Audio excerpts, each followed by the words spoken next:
Hey everybody, it is Dungeon Master Mark. So I'm going to do a real quick video on our terrain setup for today. This is actually for our group C that we game with. And basically this particular group had learned that there was, in Pathfinder, there was an area called Assyrian, which is kind of like ancient Egypt. And they had researched a rumor that there was some type of vessel, like a spacecraft, or something that had hit into this mountainside, like a couple of thousand years ago. And then there was a temple built into the mountainside, and supposedly there was these weird artifacts, weird metallic things that were taken out of the mountainside. Some of the inner chamber was not able to be dug out and was just left alone. So the party is actually trying to figure out what is still in this tomb and find some type of artifact. All they know from the research was there was some type of free-thinking artifact. They weren't really much, or I should say they didn't have much more detail than that. So let's give you guys a real quick update. Let's see here. So here we have the outside of the tomb area. And they actually had to fight these warriors of Anubis, this cult that is trying to defend several artifacts they've encountered a couple times before. So once we get inside, of course, the tomb, they're flanked by these two huge obsidian statues of Anubis. And then there's several of these flaming skeletons in the back that are protecting this vault. And there's this large rune in the very center of the floor, which it was magical. The party didn't trip it. I try to make it seem like, try to underplay it a little bit, just kind of describing it as like this artistic relief in the very center. And of course we have the Dwarven Forge Magical Treasures Chariot. This particular room was protected by two mummies that were inset into the wall, which they did trigger. And bear with me, I'm still trying to add some detail to the walls and that everything's ink washed and ready to go, but need to add some more colors, I think. And of course we have a statue of Osiris, a place of sphinxes. Now, one of the things the party had trouble with was they were able to find 5 or 6 different maps of the complex. They did a lot of research. They hired scribes, some historians, but all of the maps were just a complete jumble, and all of them were completely different. So they weren't sure how accurate they were. Now, one interesting thing, when the party did find these canoptic jars, they opened one of them up, and the organs that they found inside there, from a heal check, were not human. They were human-like, but definitely not humanish. Of course, we got more of the Dwarven Forge treasure. So basically what they did once they got inside, they had to figure out that there was a maze of where steps went up and down, up and down. And actually most of the complex keeps going up further into the mountain where this vessel had crashed. So once the party had made their way here, they actually went up some long hallways, found a couple empty chambers, made their way to this room, which they discovered some interesting hieroglyphics where they were able to figure out a couple different hints as to what might come. They actually made their way. I apologize for the lights, folks, too. Obviously the glare. It's a little past nightfall here in Cincinnati. It's been a rather long day there.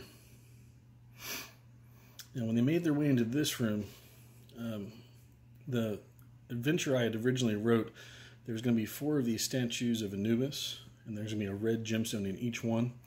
And as someone walked in between the two, it would basically trigger kind of like a flaming touch, or like a flaming ray attack just between the two of them. So the party unfortunately didn't figure it out. Every single person got hit as they ran through the room as quick as they could. Now, once they got into this antechamber here, they discovered this kind of automaton, this animated clockwork soldier. And they were extremely, extremely advanced. They weren't intelligent, but they were definitely much more advanced than kind of like a golem. They did notice some of the runes from the previous chamber were the exact same, One of the clues I left was a way for them to turn them off. Unfortunately, they did not figure out how to turn them off, so they did have to fight all four. But they did kind of figure out that there's, you know, much more interesting technology up ahead. Now, some of you may remember the special clockwork scorpion I made for, I believe it was the Alchemist Lair game. It's probably about a year and a half ago or so. So I put him back to work. I actually described it more as kind of like something from the Matrix, where it was like all these weird mechanical parts that worked in unison. And it actually seemed to be protecting this almost like a futuristic book. And I described as futuristic. The outside of it seems to be like a flexible metal material. And the pages inside of it were clear, but you could see letters and runes through them. So they did do a linguistics check. They were able to learn a couple different things, but the technology is just too advanced for the party. And once they made it into this chamber, they noticed that the room up ahead seemed to be this weird shiny metallic. And they did figure out it was similar to gold, but was much stronger, almost kind of like titanium. And they made their way down this chamber. And there's this weird glowing portal on the floor, which they were not able to discover what it did. And there's this weird metallic stone sarcophagus. And there's this small container with a brain floating in it. So they were able to use some mental effect spells like ESP and try to communicate with the brain. And he was able to relay some simple information. The party was able to guess by the lights on the device that were blinking that the battery, or basically the power cells of this device, are slowly going out. See the little head in there. But this chamber was kind of reminiscent of like the Stargate series, where this is actually part of the ancient craft that crashed. They were able to discover in this room there was some areas where they could tell where there was damaged pieces where basically whatever this vessel was had crashed into the mountainside. And then this ancient culture actually had basically dug in and made like a tunnel, and then later on made that into a temple.